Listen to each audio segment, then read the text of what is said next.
let's be honest here, what do we really expect? Destruction of the planet, everyone suffering horribly, and yet still, somehow, managing to make some toilet humour amusing. That's what Gintama's done to us at this point. Admit it, you smiled too. But you know one thing? We're not getting away from any more. There's some more episodes we need to see. And hopefully, some more side characters we may have forgotten about make a bit of a reappearance. Da-da-da-dum. Emergency Operation Drain the How is this one going to save the planet within 6 hours?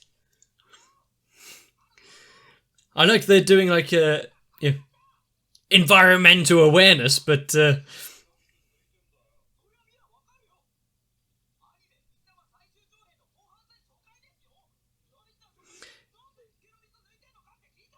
obviously for a joke. I mean, where's Shinpachi been?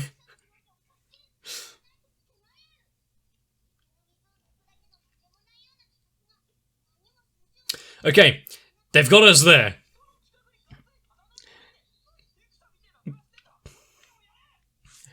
You got... Don't worry.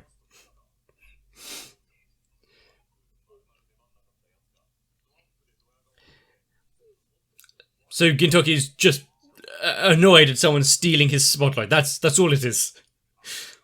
We're not going back to the regularly scheduled programming until everyone admits it's solely about Gintoki's ego.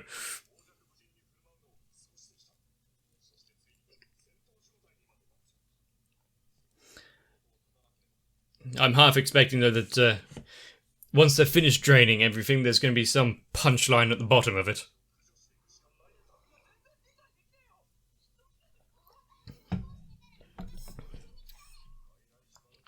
So many fish.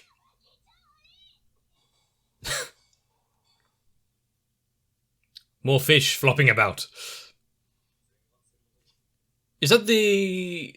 Okay, that's the prisoner. But is the first one the,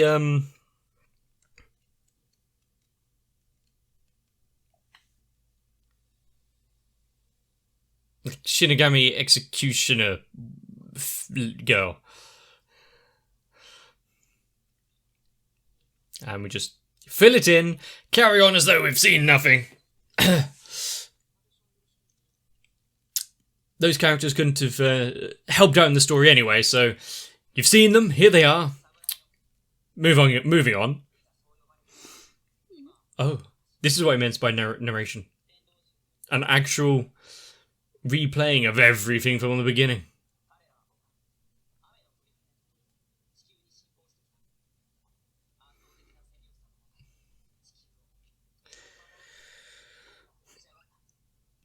I mean, there have been a lot of people putting in a lot of effort and seemingly kind of competent.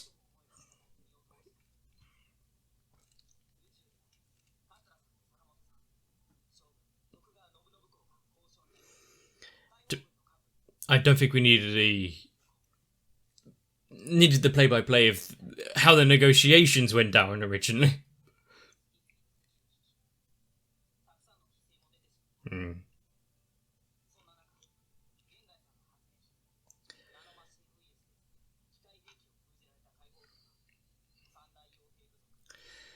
We've got 2 of them defeated. The other is still out there with Gengai being kidnapped.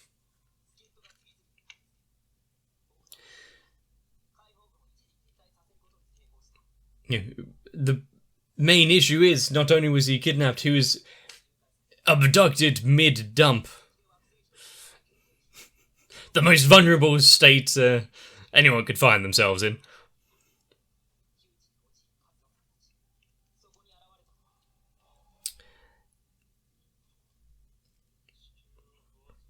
The only one who could be a bigger threat to the Earth than the immortal Utsuro.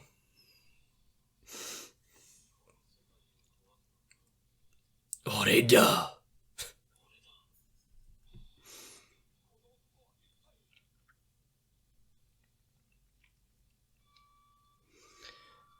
But he will not be here alone. It's only a matter of time before we see the rest of them.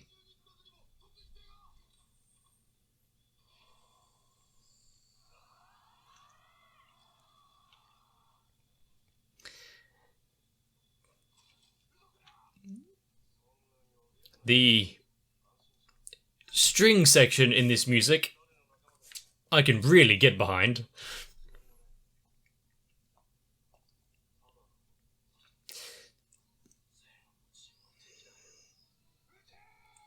Yeah. I mean, if you had opened fire earlier... Assemble!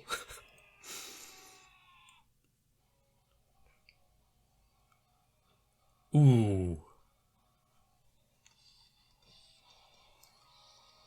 Turn this up a little. It's cinematic and nothing else. Didn't expect like a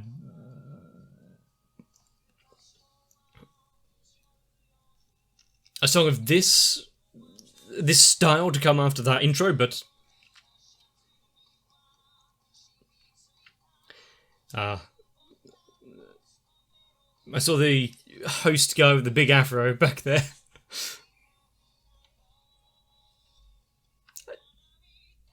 There they were.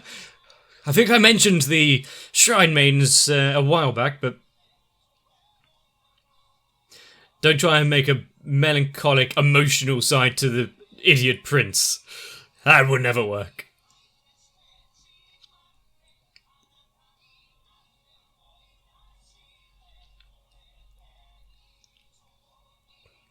To show the entire, like, well, not life cycle, but end portion when we actually know about the character there. The good, the bad, and the areas in between while he was still changing.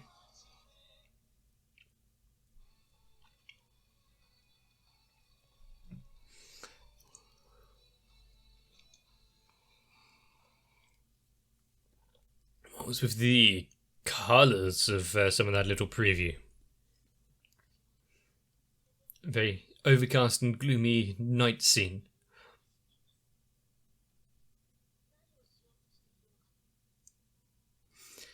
How they were brought together.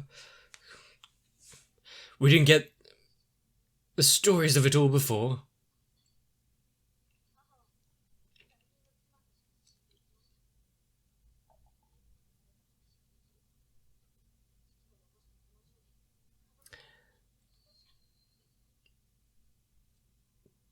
Yep, he's heard her story. Is that the only reason you want to take down the country?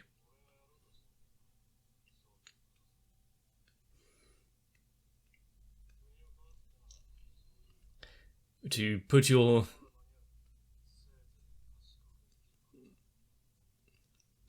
He's warning it that there is no turning back. Going down this route means one outcome. Does she have the resolve? Trying to save her from that life? Evildoers who do good.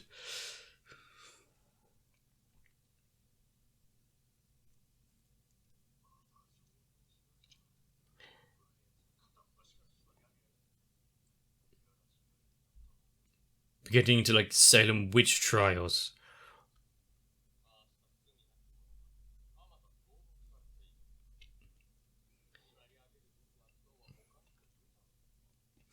Throw her in the river. If she sinks, she was a good woman. If she floats, she's a witch. Then you can burn her.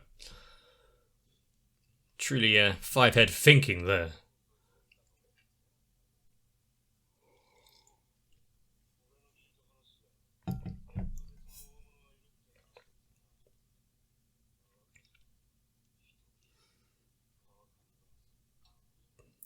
Bang.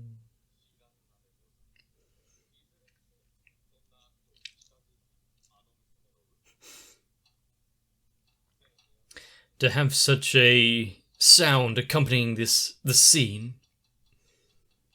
Really ramping up the tempo.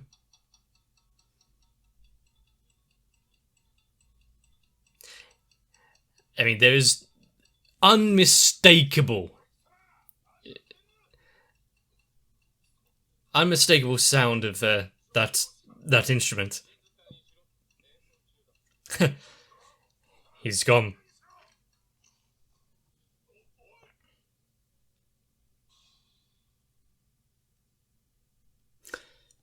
And like a flash. Does this just want to be a old school samurai movie? To be fair, I wouldn't really complain.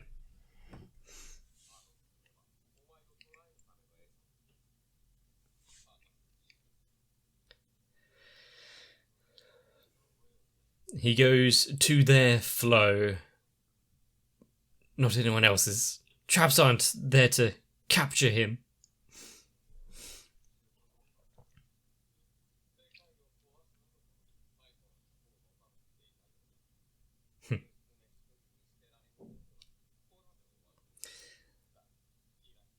I mean, he's built up a little band of people to put some trust in. If they go out of their way to help each other out, go into what seems unassailable odds.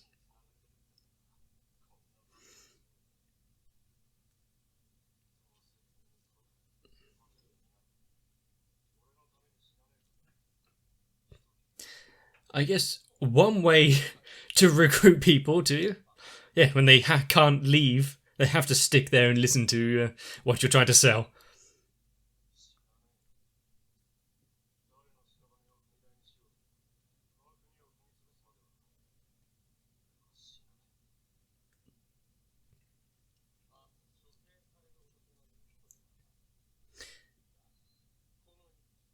It's because he has a surefire way out of here.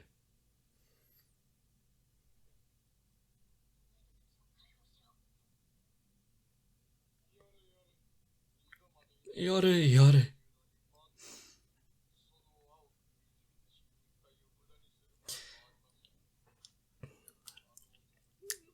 Careful with your words, old man. I mean, how long before he says the little catchphrase?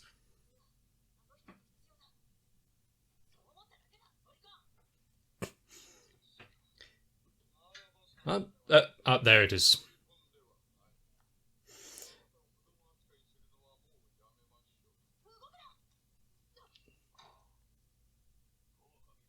Was he giving back the weapons? Already freed, everyone's out.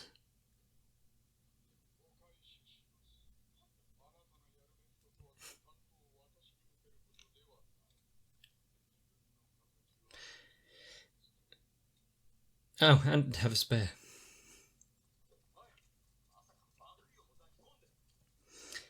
Apparently it's not really that hard. People would always turn to those that they can sense a bit of camaraderie in.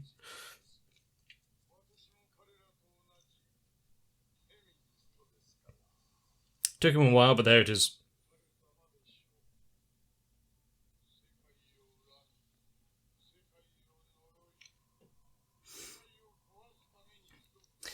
The battlefield may have changed, but the fights stay the same. They've made it through before. This one isn't quite as dicey.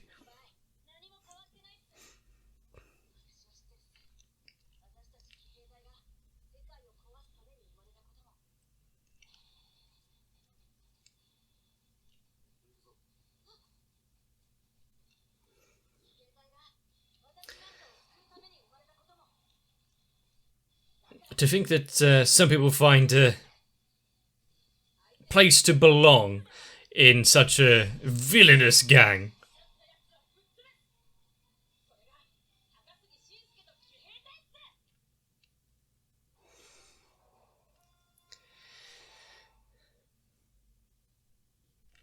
With Because we now amongst the big ship up there.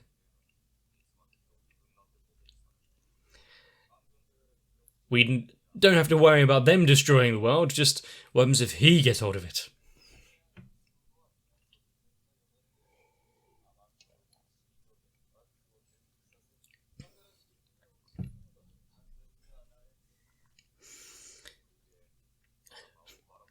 The difficulty is set far too high on this.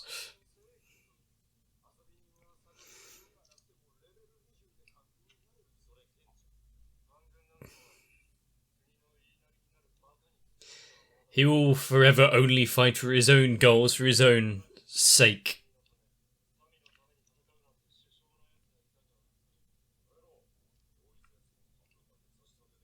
And the other half.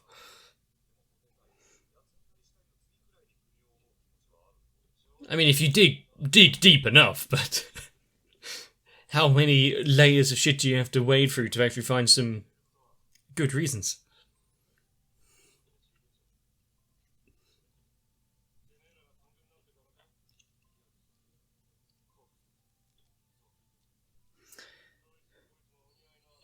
Why do you need to strive higher?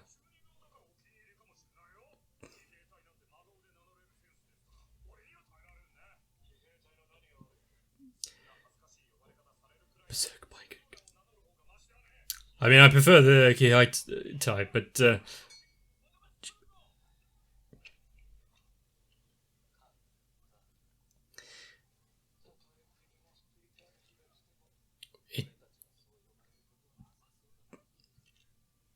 let's see if by the end of this that will ring true or not.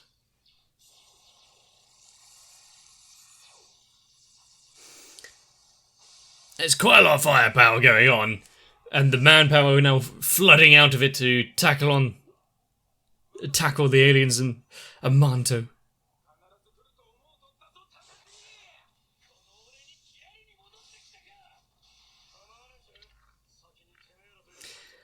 I mean, don't they have a bigger fight right now? They can continue talking if they don't turn their blades on each other.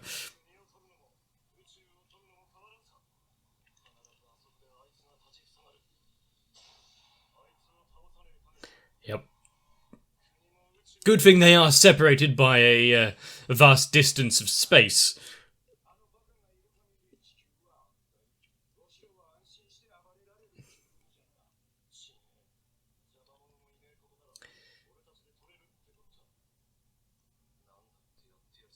There's no one to be stealing his glory and the like.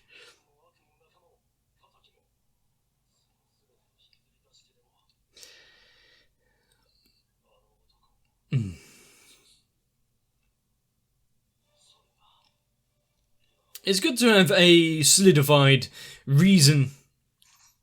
Something that you can really visualize right there.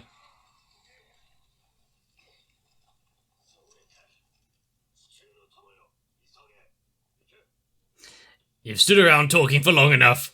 We've got a fight to win.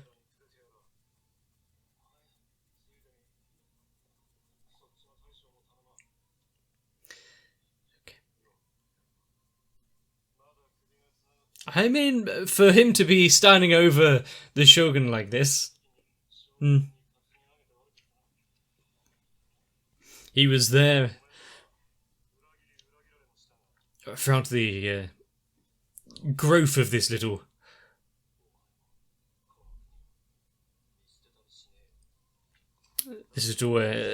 temporary Shogun.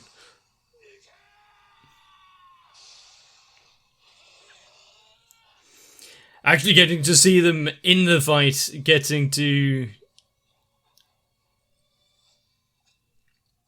Not a sword, but a weapon nonetheless. Joining the ranks. Not going to fight from the back, ordering those to die.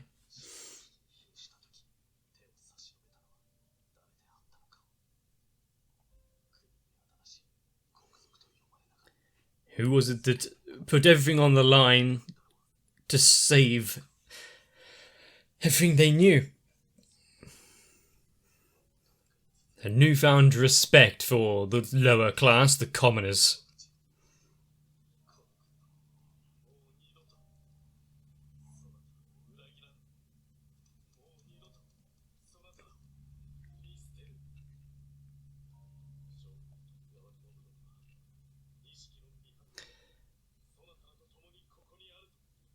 And to have that from the Shogun's mouth itself. So they always were. Why change? Why make things muddy now?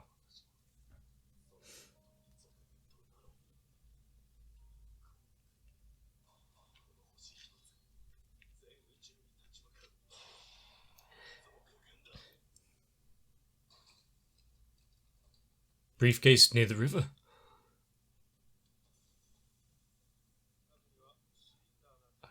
Oh no.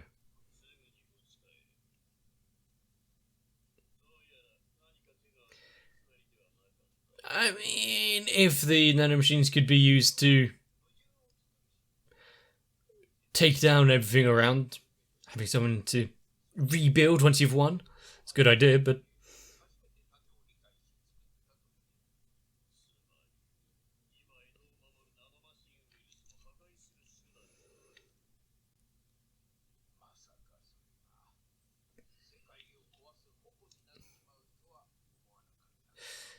let's see if Gengai was one of those inventors who create something not to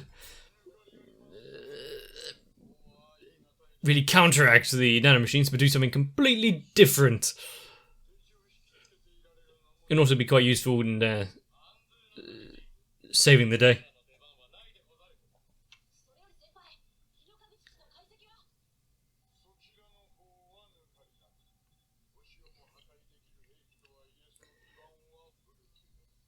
Based on old technology, just reroute some of the power somewhere.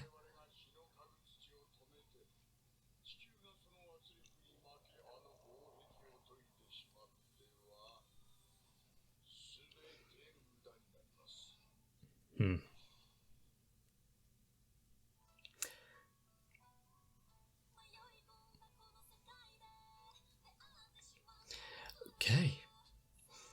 Visions and memories of the past crystallized for us to notice and see, reminisce once again.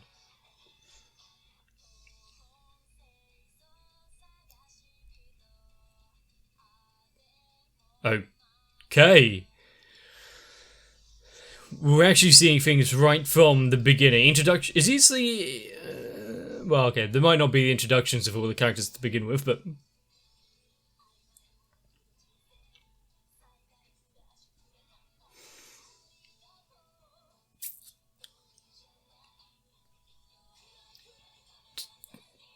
it's been so long, so many episodes since the initial conception of Gintama, the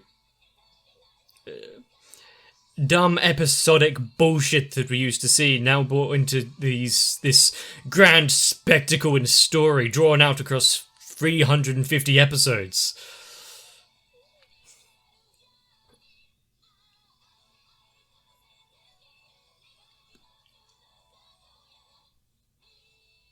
And samurai will be samurai. It's really not a new thing. Gintama's not revolutionary in this aspect of creating these characters to be the antagonist, the antithesis of everything that we kind of were rooting for originally, trying to bring everything down, and now we run right alongside them, know exactly what they're fighting for, why they do it. And let's be honest, can't really deny them their cause. You know, just in case we didn't remember, needed to jog our memories, yeah. The old teacher, the big bad, he's out there still. He is sitting on a rooftop waiting. Yeah, ever waiting. He's got all the time on his hands. He can wait until the world is almost destroyed. In fact, that's exactly why he's there. To hopefully die alongside it. But how much have we fought for? How much is going to be lost if people don't stand up, fight for what they believe in? And of course, take care of your environment. Drain a few ponds, pick up the trash surrounding the roadsides. Question nothing if you see anything flapping about at the bottom. Maybe just, fit it all in again. Some characters are best left not reintroduced. Although I'm not sure why the executioner got the same treatment as the sleeveless prisoner. But they are making sure that we are ever cautious, even if there is a rather major victory. There's something around the corner just to bring down the mood, saying, no, we're not out of the water yet. Keeping up tensions high with constant threats, constant barriers that they need to overcome. Even if we stop the weapon, getting guys in trouble. The nanomachines are the only thing keeping off the main advance.